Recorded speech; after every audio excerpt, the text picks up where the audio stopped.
Good afternoon, everyone. This is Cheryl from the Woolen Hook in Richmond, Texas. I hope you had a fabulous Mother's Day, a beautiful weekend, and are ready to get started on a brand new week. I haven't been here in a couple of weeks, or maybe 3, because I fell victim to the laws of inertia. I had breakfast with the Captain Housekeeper last Wednesday, and we talked a little bit about my progress that I've been making or not making on becoming a minimalist fiber artist and my life with fiber in general. And one of the things that we talked about was the fact that I had an artisan show to do this past Saturday, and in preparation for that, I stopped doing anything on my purging, cleaning, organizing, and getting my studio and workspace all put together. And I'm sure, it's a law, Isaac's law of inertia, that if you're in motion, you continue in motion on a straight line unless you're met with an opposite force. Same thing is true if you are still. It takes a force to get you moving again. And I decided that once that show was over, which was last Saturday, that was it. I was going to get moving. And without an alarm, without anything else, I woke up at 6:30 this morning, and I went right to my table where I've got my calendar set up, and I sat down and I worked on my website and I worked on my blog. I published a new blog post today that I'll talk a little bit more about in a few minutes. And then when I was done doing that, I immediately came into this room, which is where I filmed my first video, and it's what we've always considered the dining room. That's what the builder intended it for. It's had various functions through the years, as I shared. It's been a playroom, it's been a sitting room. Throughout my 30 years of living in this home, this has always been my favorite room, and so I have special plans for it. But I came right in here and I put stuff away and I cleaned up the best I could for now and created a little corner to record my videos. So I feel very accomplished today. Didn't get the grocery shopping done and I didn't get the toilets cleaned, but there's tomorrow for that. I got in action. I got moving. I didn't stop and think about it. I didn't play any of the other games I play with myself. I just started moving, and I worked and cleaned at the speed of life, and I got quite a bit accomplished today, and I feel really good about that. Next week, and as the weeks go along, what I have started doing is every Monday morning I am going to write a blog post. That post is going to have something to do with either my studio setup or what I'm doing with the cleaning and purging. As time goes on, I'll also do technique videos and blog posts. I will do just talk about life as an artist, life as someone who now stays home and works from home rather than going out and having a job. And in my case, for those who don't know, I spent the last 11 years owning a yarn shop. And it's been a very big transition for me and my personality, because I spent 11 years trying to figure out what my customers wanted and then providing them with that. And sometimes I did really well, and other times it was a big fat stinky bomb. But now I've spent the last year, this April, or this end of this month, in a couple of weeks will be the 1-year anniversary, and I've spent most of this time figuring out now what it is that I like, what I want to do, how I want to express myself, what path I might like to take with that. Do I want to be a vendor at yarn and fiber shows? Do I want to dye yarn? Do I want to dye fiber? Do I want to make hand spun yarn? Do I want to design crochet patterns, which I've done before? I am have been blessed to be a published designer, and so I know how to do that. Is that what I want to do? Do I want to cater to just the crochet market? Who am I? I turned 60 this year, and I'm just now starting to learn how to answer those questions without measuring my thoughts and my actions against other people. It's been a big process, and I'm sure many of you can identify. I've learned through Instagram and through talking to other creatives and makers and reading that we share many of the same insecurities and traits and anxieties. We just don't talk about them. And I think we need to talk about them. So that's going to be part of what I do as well, is just share my experience in hopes that someone else out there, you're going to hear that, or you're going to read that on my blog and you're going to go, oh, thank goodness I'm not alone. And if that's the case, then glory, hallelujah, I have fulfilled a major purpose in my life. So that's what you can expect from here on out. A Monday morning blog post, a Monday afternoon video. My plan is to do these videos live. I was all set to do a YouTube live video, but they said I hadn't verified my account through my phone number, and therefore am not allowed to do it for 24 hours. So you get this one recorded. Next week I will be going live. I can't see to read and answer questions or maybe even say hi, and I look goofy with my glasses on because they cut me off right at my eyeballs. So even though I'm live, there's not going to be a lot of conversation possible, but I would love to have as many folks with me as possible. So, what did I accomplish this week on my studio update? I have, since my last video, I did get those baskets that I showed you at Walmart, and I did purge out yarn that I knew I was not going to use, and what little yarn was left, I separated into the baskets according to color. Other than my neutral basket, which is overflowing, I have very little commercially made yarn, and I'm fine with that. As I've said, I want to create my crocheted art with handmade yarn, and preferably handmade yarn from fiber I have dyed myself. So I really am going back as far as I can.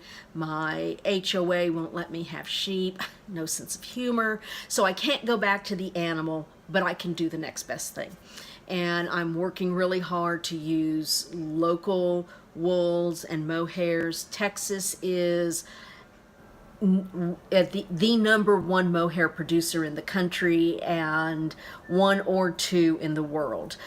Texas and South Africa provide the mohair, the vast majority of the mohair for the entire world, and we here in Texas produce some of the most beautiful mohair anywhere. And I'm fortunate enough to live very close to Independence Farmstead, and they are a mill that they raise the Angora goats, they have some Rambouillet sheep, and they process and spin their own yarn. And so I have access to that. There's another mill in far west Texas that I can order from, and then I try and use domestic wools as much as possible. And when I can't use domestic, then I order from companies that provide ethically raised and cared for and sheared sheep. So no sheep are harmed in the process, and they are happy to get haircuts in the spring. So that's how I get my wool and what I do with it, and that process I'll share more as times go on. I'm really floating free with this, and whatever seems to strike my fancy, or if I gauge some interest from you all on a particular area, then I can certainly delve into those topics. So I did get some stuff done. my goal, I've decided to paint the studio. The studio bedroom was painted a gold similar to what you see around me, only a little bit lighter. I don't like that color for that room, and so I have decided to paint it. And I have a few paint swatches painted on the walls trying to decide what color I want it to be. Pretty much have narrowed it down, and I'm going to hit that really hard next week. No woodwork, no doors, no ceiling, straight up 4 walls, or 3.5 because I have a huge window in there.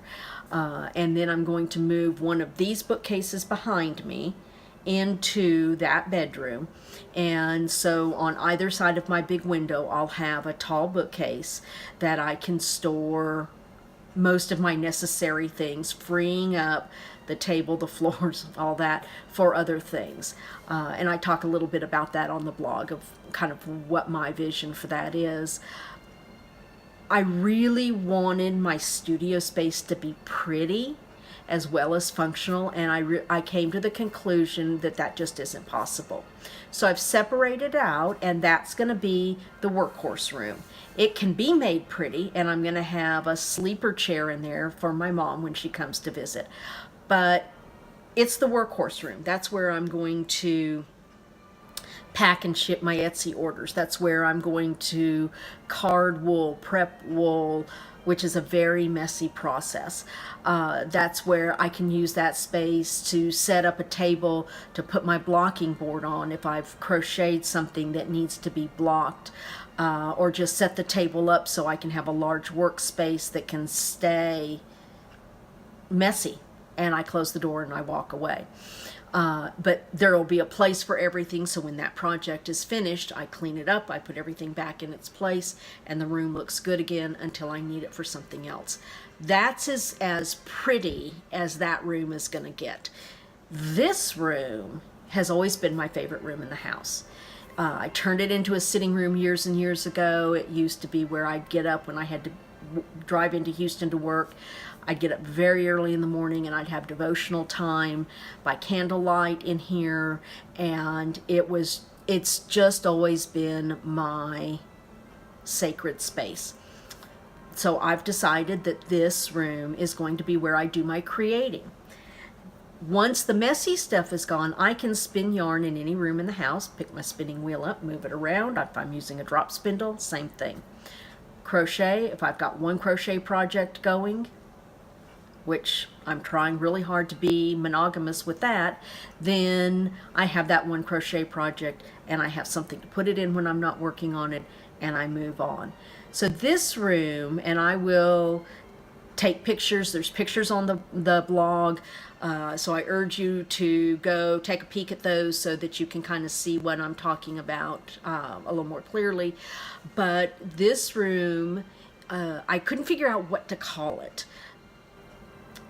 Sitting room doesn't seem quite right. It's not a dining room anymore, hasn't been a dining room for 28 years.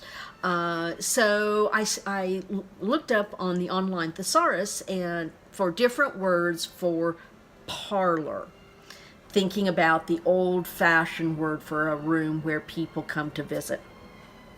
I found all kinds of interesting things, but I settled on the gathering room, because this will also be a space when my granddaughters come over where they'll be able to hang out on the couches and chairs in here.